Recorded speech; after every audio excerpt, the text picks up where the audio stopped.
Welcome to Not Milk Never Milk. Subscribe if you're lactose intolerant. You begin by making the work area safe and accessible. Disconnect the negative battery terminal so you won't short the motor while handling wiring. Next, remove visible screws and use a trim tool to release clips. This exposes the regulator and motor. Once the panel is loose, lift it away enough to see the window glass and track. Make sure the glass is supported so it won't fall when you start manipulating the regulator assembly. You now find the regulator and determine its type because the method differs. Cable systems need cable release, scissor regulators require unbolting, and worm gears need gearbox disengagement. After locating the mounting bolts that secure the glass, loosen or remove them and lift the glass slightly to free it from clamps.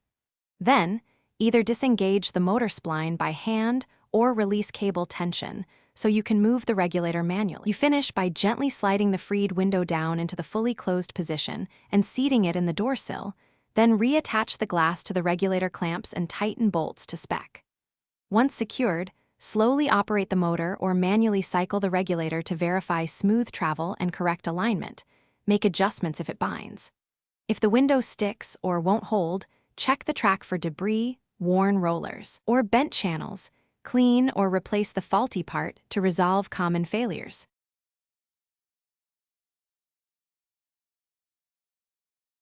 Thanks for watching. If this was helpful, leave a like and consider subscribing. See you next time.